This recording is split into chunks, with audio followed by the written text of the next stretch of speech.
أما بعد فأعوذ بالله من الشيطان الرجيم بسم الله الرحمن الرحيم فإن خفتم فرجالا أو ركبانا فإذا أمنتم فاذكروا الله كما علمكم ما لم تكونوا تعلمون صدق الله العظيم بلغ العلا بكماله كشف الدجى بجماله حسن جميع خصاله صلوا عليه وآله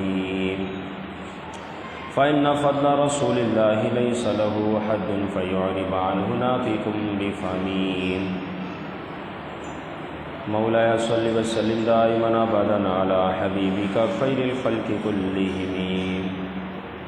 اللہ جل جلالہ کی حمد و ثنا سرکار فخر کائنات خاتم النبیین صلی اللہ تعالیٰ علیہ وسلم کی بارگاہ میں درود و سلام کا نذرانہ پیش کرنے کے بعد رب عز و جل کا فضل کرم اس کی دی توفیق سے الحمدللہ ہر اتوار بعد نماز ظہر درس قرآن کا یہ سلسلہ جاری ہے. اللہ تعالیٰ ہم سب کو اس عمل پر استقامت نصیب فرمائے. قرآن مجید کے نور سے ہم سب کے قلب کو منور فرمائے. بعد ازاں سن کر عمل کی توفیق عطا فرمائے. قرآن مجید میں سورہ بقرہ دوسرا پارہ آیت نمبر 239 میرا رب فرماتا ہے فَإِنْ خِفْتُمْ فَرِجَالًا أَوْ رُكْبَانًا، بس اگر تمہیں خوف ہو تو پیدل پیدل چلتے ہوئے یا سواری پر جس طرح ممکن ہو نماز کو ادا کرو. فَإِذَا أَمِنْتُمْ، پھر اگر تم امن میں آ جاؤ، خوف سے باہر آ جاؤ، سکون میں آ جاؤ، فَاذْكُرُوا اللَّهَ، اللہ کو یاد کرو، یعنی اب نماز صحیح طرح پڑھو. کما علمکم، جیسا کہ اس نے تمہیں سکھایا. ما لم تکونوا تعلمون، ہر وہ چیز جو تم نہیں جانتے تھے. اس سے پہلے چونکہ نماز کا ذکر ہوا، صلاۃ وسطیٰ کا ذکر ہوا تھا، اسی حوالے سے یہاں حکم دیا گیا کہ خوف کی حالت میں بھی نماز معاف نہیں. بیماری کسی بھی درجے کو پہنچ جائے نماز معاف نہیں. کھڑے ہو کر نہ پڑھ سکے بیٹھ کر پڑھے، بیٹھ کے نہ پڑھ سکے لیٹ کے پڑھے، معاف نہیں. اس لیے فرمایا فَإِنْ خِفْتُمْ، جنگ کی صورت میں بھی نماز معاف نہیں.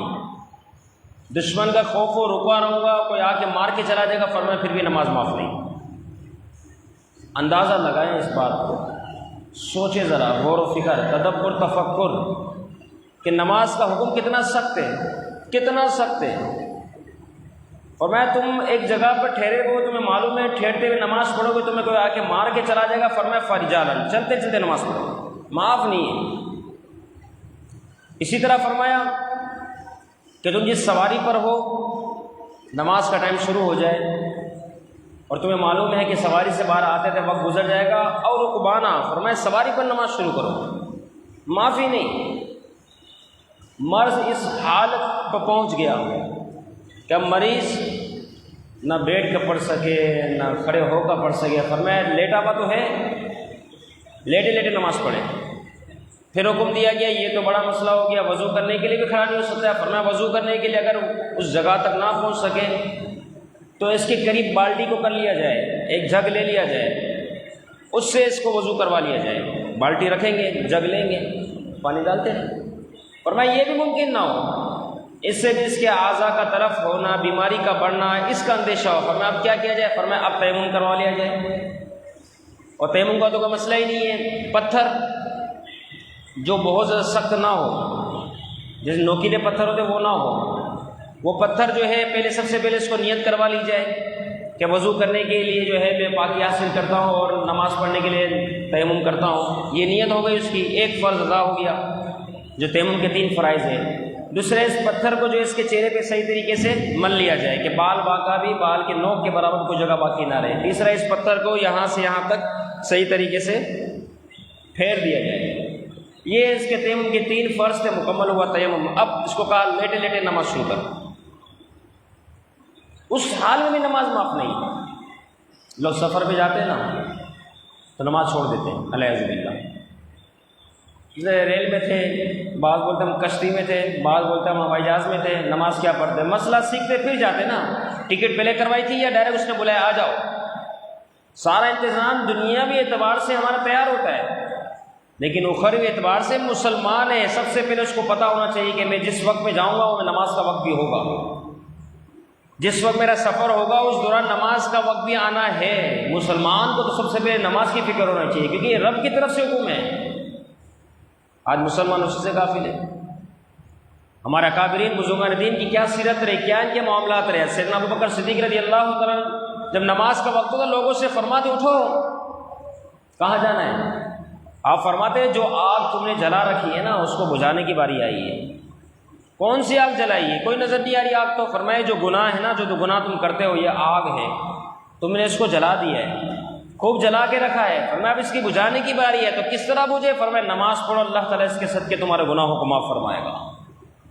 پہلے یہ امام ہے سیدنا فاروق اعظم رضی اللہ تعالیٰ عنہ کی شان، فرماتے ہیں اگر دنیا کے اندر 3 چیزیں نہ ہوتی میں موت کو پسند کرتا ہوں۔ 3 چیزیں، فرمایا سب سے پہلے نمبر 1 نماز، سب سے پہلی بات۔ نمبر 2 اچھی مجلس ہے، جس کے اندر اچھی باتوں کو چنا جاتا ہے، نکالا جاتا ہے، جس طریقے سے ردی کھجوروں میں سے عمدہ کھجوروں کو الگ کیا جاتا ہے۔ اور فرمایا تیسری بات راہ خدا میں سفر کرنا۔ فرمایا اگر یہ 3 باتیں نہ ہوتی میری زندگی کے اندر تو میں موت کو پسند کرتا۔ اس سے کیا پتہ چلا کہ یہ راہ خدا میں سفر کرنا، اچھی مجلسوں میں بیٹھنا اور نماز کو پڑھنا ان کے نزدیک اپنی جان سے بھی زیادہ اہمیت والی شے تھی۔ اس وجہ سے آپ نے فرمایا سیدنا عثمان غنی رضی اللہ تعالیٰ رات کا ابتدائی حصہ آتا کچھ دیر آرام فرماتے ہیں، اس کے بعد بیدار ہوتے اور ساری رات عبادت میں گزارتے، نماز پڑھتے ہوئے گزارتے تھے۔ نماز سے محبت تھی۔ غزالی شیر خدا رضی اللہ تعالیٰ عنہ کی کیا شان تھی؟ فرمایا جب نماز کا وقت آتا آپ پر کپ کپاہٹ طاری ہو جاتی ہے، چہرے کا رنگ بدل جاتا، لوگ پوچھتے ہیں کیا ہوا آپ کو؟ آپ فرماتے ہیں مسئلہ یہ ہے کہ رب نے جو امانت ہمیں دی ہے اب اس کو سپرد کرنے کا موقع آ رہا ہے، اب اسے رب کی طرف لوٹایا جانا ہے۔ ان کی حالت بدل جاتی ہے۔ کسی کیسی حسیہ گزری نماز کے حوالے سے، جن کی نماز کی اہمیت، جن کی نماز کے معاملات کیسے شاندار تھے۔ آج ہمارا بیٹھے بیٹھے وقت گزر گیا لیاذ باللہ، عصر گزر گئی، مغرب گزر گیا لیاذ باللہ، بندہ ہی گزر جائے پھر تو کیا رہا اس کے پاس۔ گزشتہ اپنے حدیث مبارکہ صلاۃ وسطیٰ کے حوالے سنی تھی، اور میں جس شخص سے عصر کی نماز کی اس کا اہل و عیال مال و متاع سب برباد ہو گیا، کیا رہا اس کے پاس، خود بھی گزر جائے۔ ایسے لوگوں کے حالات اس قسم کے بن چکے لیاذ باللہ۔ قبیلہ بنو حارث کے لوگوں نے جب حضرت خبیب رضی اللہ تعالیٰ عنہ کو پکڑا، اب دیکھیں یہ موت سامنے کھڑی ہے، کفار نے پکڑ لیا ہے، اب تنیم کی جگہ پر لے گئے، اب وہاں ان کو شہید کیا جائے گا۔ جیسے انہوں نے دیکھا کہ شہادت کا موقع قریب ہے، ان قریب مجھے شہید کر دیں گے، اب نہیں بچنا یہاں سے، تو آپ نے اس موقع پر زندگی کے حوالے سے کوئی بات نہ کہی، اہل و عیال مال و متاع کے حوالے سے کوئی بات نہیں کیا۔ آپ نے فرمایا حضرت خبیب رضی اللہ تعالیٰ عنہ، آپ فرماتے ہیں تمہیں مجھے شہید تو کرنا ہی ہے، مارنا ہی ہے، لیکن مارنے سے پہلے میری بھی خواہش ہے، وہ یہ ہے کہ مجھے 2 رکعت نماز پڑھنے کا موقع دے دو۔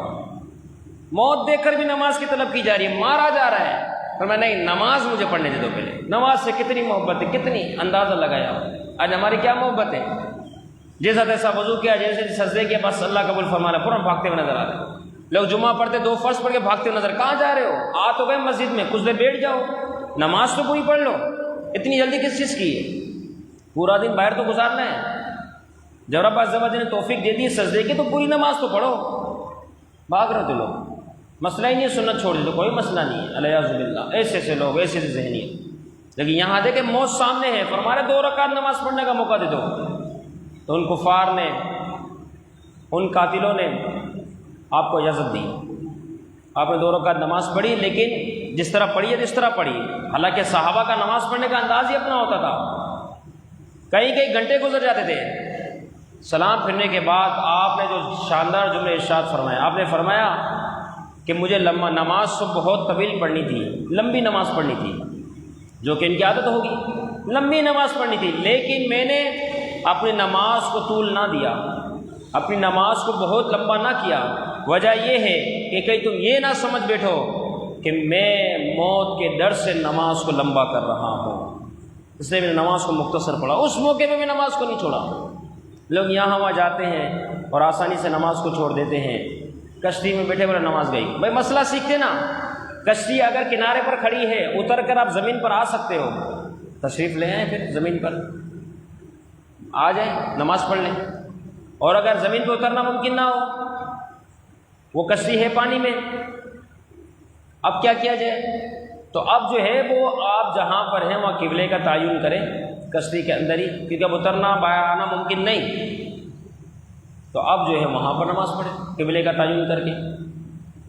اسی طرح چلتی کشتی ہے، اب چلتی کشتی میں بندہ باہر کیسے آئے گا؟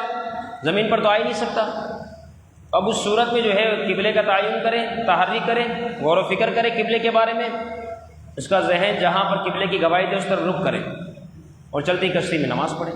کھڑا نہیں ہو سکتا، چکر آتے، بیٹھ کے نماز پڑھیں، پانی پانی وضو ہی آرام سے کریں، نور علی نور، تسلی کے ساتھ نماز پڑھیں۔ کشتی گھومیں، آپ بھی اپنا چہرہ گھماتے رہیں کہ قبلہ شرط ہے، اس طرح نماز ہو گئی۔ اسی طریقے سے جہاز کے اندر ہے تو اس کی 3 صورتیں بن جائے گی، یا جہاز ایئرپورٹ پہ کھڑا ہے، یا پھر رن وے پر ہے دوڑ رہا ہے، یا پھر ہوا میں ہے۔ اگر زمین پر کھڑا ہوا ہے اب تسلی سے نماز پڑھیں، زمین سے استقرار تو حاصل ہی ہے، مزید بھی تو زمین پہ کھڑی ہوئی ہے، زمین سے استقرار حاصل ہے، اب جہاز میں پڑھ لیں نماز تسلی کے ساتھ، کھڑے ہو کر تسلی سے نماز پڑھی جا سکتی ہے، کیونکہ اندر آنے کے بعد باہر تو بندہ جا نہیں سکتا، جہاز رکا ہوا ہے، تسلی سے نماز پڑھے، آپ پانی وغیرہ سب ہوتا ہے، اور پیچھے کی جو سیٹیں ہوتی ہیں وہاں تو آپ آرام سے کھڑے ہو کے قیام کی صورت میں نماز پڑھ سکتے ہیں۔ کوئی گزرنے کا مسئلہ ہے، آگے کسی کو بٹھا دے، کرسیاں سیٹیں وغیرہ تو ہوتی ہیں، تو وہاں اپنا آگے سامنے کسی کو تسلی سے نماز ہو گئی آپ کی۔ لیکن یہ بات یاد رکھیں، جہاز نے رن شروع کیا نا، ذرا بھی چل گیا نماز فاسد ہو گئی۔ اب اس نماز کا یاد ہوگا، چل گیا نا، استقرار زمین کا باقی نہیں رہا، زمین پر ہی تھا لیکن چلنا شروع کر دیا۔ اسی طریقے سے اگر رن وے پر گزر رہا ہے، چل رہا ہے، تو چلتے جہاز میں نماز نہیں ہو سکتی، لیکن کتنا چلے گا یہ کو یہاں سے گارڈن تک تو اس کو چلنا نہیں ہے، تھوڑا ہی چڑھے گا، اڑ جائے گا اس کے بعد۔ تو اگر چلنا شروع ہوا اور نماز کا وقت جا رہا ہے تو نماز اس وقت پڑھ لیجیے، بعد میں اعادہ کر لیا جائے، اس وقت بھی نماز معاف نہیں ہے۔ تو یہ دوسری صورت ہے چلنے والی، چلتے ہوئے جہاز میں نماز، زمین پہ جب چل رہا ہے تو نماز کا مسئلہ ہے، اس صورت میں نماز فاسد ہوگی، نماز نہیں ہو سکتی، لیکن وقت جا رہا ہو تو سب پڑھ لی جائے، بعد میں اعادہ کر لیا جائے۔ جہاز اگر ہوا میں ہے اب تو کوئی اترنے کی صورت ہی نہیں ہے، اب اگر اترا تو ڈائریکٹ قبر کے اندر ہی جائے گا، وہ ممکن ہی نہیں نماز پڑھ سکے، کیونکہ وہ جہاز جہاں دل کرے چھت پہ اتار لیا، ایسا تو ہے نہیں سسٹم۔ اب کیا کیا جائے؟ اب اس جہاز میں، ہوا میں جو جہاز موجود ہے نا، وہاں قبلے کا تعین کر کے تسلی کے ساتھ نماز کو پڑھ لیا جائے، نماز ہو جائے گی۔ یہ 2 مسئلے ہو گئے۔ اب تیسرا آتا ہے ریل کا مسئلہ، تو ریل کے حوالے سے بھی یاد رکھنا، ریل جب زمین پر اس کو استقرار حاصل ہے، آپ ریل کے اندر آ گئے، استقرار حاصل، البتہ بہتر یہ ہے باہر آپ آ جائے، کنارے میں پڑھ لیں نماز، اسٹیشن جو ہے جو جگہ بنی ہوئی وہاں پڑھ لیں نماز، پھر آ جائیں ریل کے اندر، کیونکہ چلتی ریل، اگر ریل رکی ہوئی ہے، آپ نے نماز کی نیت باندھی، سلام پھیرنے سے پہلے ذرا بھی ریل چل گئی، نماز فاسد ہو جائے گی، تو بہتر آپ باہر پڑھ لیں نماز۔ اور آپ کو لگے میں باہر پڑھوں گا اور ریل چلنا شروع ہو جائے گی، تو کیا کیا جائے؟ ریل کے اندر نماز پڑھ لیجیے، اگر وہ سلام پھیرنے تک رکی رہی آپ کی نماز ہو گئی، وہی قبلے کا تعین ہوگا بس۔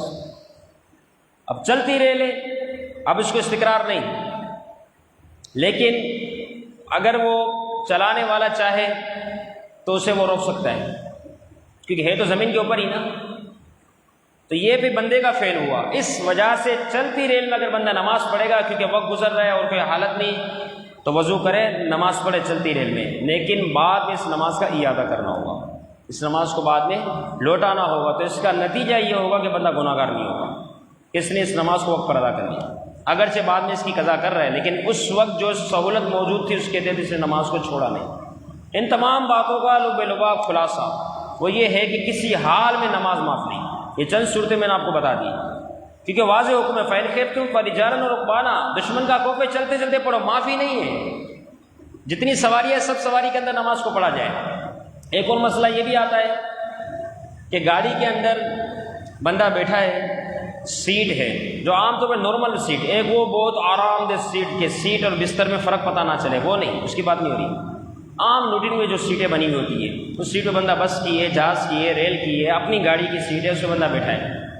اب بیٹھنے کے بعد وضو تھا اس کا، اب بیٹھے بیٹھے اس کی آنکھ لگی، اب جیسے یہ آنکھ بند ہوئی نا اس کی، تو آیا اس صورت میں وضو ہے یا گیا؟ اب ہوتا یوں ہے کہ سب سے پہلے اس بارے میں 2 اصول کو یاد رکھا جاتا ہے. 2 اصول، یہ 2 اصول یاد رہ گئے. وضو ٹوٹا نہیں ٹوٹا آپ کو پتہ چل گیا. سب سے پہلا اصول یہ ہے کہ سرین جس میں بندہ بیٹھتا ہے، یہ سرین زمین سے لگی ہوئی ہے. ہم بیٹھے ہوئے بھی جس طرح لگی ہوئی ہے، ایک صورت. دوسری صورت یہ ہے کہ بہت زیادہ اس حالت میں بندہ غافل ہو کر نہیں سو سکتا. وہ صورت ایسی ہو کہ غفلت کے ساتھ بہت زیادہ بندہ نہیں سو سکتا، اٹک کے سویا ہوا ہو، کچھ محتاط ہو کے سو رہا ہو. تو یہ 2 باتیں دی، بس یہ 2 باتیں ہر ایک چیز پہ اپلائی کرتے رہے، آپ کو اصول کے تحت جواب سامنے آتا رہے گا. مثال کے طور پر میں نے یہ سوچا، میں بیٹھا ہوا ہوں سیٹ کے اوپر، میری آنکھ لگی. ابھی آنکھ لگی نا، میرے کو نیند آئی، جھٹکا لگا. سب سے پہلی صورت یہ کہ سرین زمین پر جمے ہوئے ہیں. ہاں اچھا، یہ جو صورت ہے وہ ایسی ہے کہ بندہ بہت زیادہ تسلی سے سو جائے؟ نہیں، بس وضو نہیں کیا، وضو باقی ہے. اسی طرح میں وضو کر کے فارغ ہوا اور اس کے بعد جو ہے نماز کے لیے پہلی صف میں آیا. جب دیکھا ٹائم ابھی ہے تقریباً 10 منٹ ہے. اب ہم صوفی حضرات تو ہے نہیں، اللہ تعالیٰ سب کو عبادتوں سے محبت نصیب فرمائے کہ فوراً اللہ اللہ شروع کر دیا. نہیں، تھکا ہوا بندہ ہے، بیٹھا ہوا ہے. اب اس نے کیا کیا، ان گھٹنوں کو اوپر کیا، صحیح ہے. اور جس طرح یہ ہمارے بھائی بیٹھے نا بیائی نہیں، اسی طرح گھٹنوں کو اوپر کیا، ہاتھوں کو یوں لیا اور اس کا احاطہ کیا دونوں ہاتھوں کو، اور گھٹنوں کو اس طریقے سے پکڑے بیٹھا ہوا. ابھی یوں ہے، کچھ دیر بس آنکھ لگی ہوں، جھٹکا لگا اس کو، یہ کیا ہوا. اب وہ بیچارہ پریشان، کہاں امام پوچھوں اس سے، میں کہاں ہے کوئی بتانے والا مسئلہ، اس سے پوچھوں یا پھر وضو کروں، کیا کروں. اب یہ سوچتا رہے گا وضو ہے نہیں ہے نہیں ہے، جھٹکا تو لگا. یہ جھٹکا وہ جھٹکا نہیں ہے. یہ بات یہ ہے کہ آپ سب سے پہلے دیکھیں، آپ جب بیٹھے ہوئے تھے سرین جو ہے زمین سے جمی ہوئی تھی، ایک چیز پائی گئی. دوسری چیز یہ کہ کیا اس طرح بندہ غافل ہو کے سو سکتا ہے؟ یہ تو جھٹکے والا معاملہ ہے نا، سکون تسلی والا تو نہیں سو سکتا. تو لہٰذا دوسری چیز بھی نہیں پائی گئی، لہٰذا اس اعتبار سے اس کا وضو نہیں کیا. وضو ہے، اس کا مسئلہ ہی نہیں ہے، ابھی نماز پڑھ سکتا ہے. تیسری صورت کیا بنتی ہے، بندہ لیٹ گیا، اب لیٹے لیٹے سویا. اب جب سویا تو اب مجھے بتائے سرین کو زمین سے استقرار حاصل ہے؟ نہیں. جب بندہ سوتا ہے اس طریقے سے تو پورے جسم پر تحت وہ سویا ہوا ہے. اب سرین جو ہے وہ زمین سے اٹھی بھی رہے گی. جس طرح ہم بیٹھتے ہیں نا تو یہ کڑک حصہ سرین کا ہوتا ہے، یہ محسوس ہو رہا ہوتا ہے کہ کسی چیز پہ بیٹھے ہیں. سونے میں ایسا محسوس ہوتا ہے؟ نہیں ہوتا. تو اس کا مطلب سرین زمین سے اٹھی ہوئی ہے. جب سرین زمین سے اٹھی ہوئی ہو تو اس وقت ریح خارج ہونے کا بہت زیادہ چانس ہوتا ہے. تو اس صورت میں بندہ سوئے گا تو پہلی شرط تو گئی کہ اگر آنکھ لگی وضو جائے گا اس کا. دوسری بات یہ ہے، جو دوسری شرائط میں وہ یہ ہے کہ تسلی سے سونا پایا جائے، غافل ہو کر سونا پایا جائے. اس حالت میں بندہ غافل ہو کے بھی سوتا ہے. دونوں شرطیں پائی گئی، اس کا مطلب وضو اس کا گیا. اگر اس کی آنکھ لگی تو وضو اس کا گیا. تو یہ 2 اصول ہے، اس کو اپلائی کیا جائے تو پھر اس صورت میں جو ہے بڑی آسانی والے معاملات ہوتے ہیں. فرمایا فائزہ امن تم پر تم امن میں آ جاؤ، سکون میں آ جاؤ، فذکر اللہ، تو اللہ کا ذکر ہے، کما اللہ علمکم، جیسا اس نے تمہیں سکھایا، محبوب کی زبان سے تمہیں سکھایا. صلو کما رأیتمونی اصلی، حضور نے فرمایا کما کان نبی صلی اللہ علیہ وسلم، فرمایا نماز اس طرح پڑھو جس طرح تم مجھے نماز پڑھتے ہوئے دیکھ رہے ہو. اب اس طرح تسلی سے نماز پڑھی جائے جب یہ سارے خوف نہ ہو، نہ کشتی، نہ جہاز، نہ بحری جہاز، یہ سارا سلسلہ نہ ہو، جنگ والا معاملہ بھی نہ ہو، صحت یابی والا معاملہ ہو. تو ان تمام صورتوں کو دیکھتے ہوئے اب تسلی سے نماز کو ادا کیا جائے. لیکن یہ بات یاد رکھیں، بروز محشر سورہ مدثر کے اندر ہے 29واں پارہ کہ جنتی سوال کریں گے، فی جنات یتساءلون عن المجرمین، مجرموں سے پوچھیں گے. جنتی جنت کی طرف جا رہے ہیں، جہنمی جہنم کی طرف جا رہے ہیں. جنتیوں نے جہنمیوں کو دیکھا، پوچھ لیا کہاں چلیں؟ قالوا لم نکن من المصلین، تم کہاں جا رہے ہو؟ ما سلککم فی سقر، تمہیں جہنم میں کیوں ڈالا جا رہا ہے؟ اب وہ کیا کہیں گے؟ قالوا لم نکن من المصلین، وہ واضح طور پہ یہ کہیں گے کہ ہم جہنم میں اس لیے جا رہے ہیں کہ ہم نماز نہیں پڑھتے تھے. سورہ مدثر 29واں پارہ، ہم نماز نہیں پڑھتے تھے اس لیے ہم جہنم میں جا رہے ہیں. اب سوچے تو صحیح، دنیاوی رنگینیاں کیا شے ہے، 50-60 سال بس، قبر میں تو ہمیشہ رہنا جب تک قیامت قائم نہ ہو، وہاں حساب کتاب ہوگا. سوچے، غور و فکر کرے، نماز کس صورت میں نہیں رہنی چاہیے. اللہ تعالیٰ ان تمام باتوں کو یاد رکھنے، عمل کرنے کی توفیق عطا فرمائے، نماز کی پابندی نصیب فرمائے. وما علینا الا البلاغ. الحمدللہ رب العالمین، الصلاۃ والسلام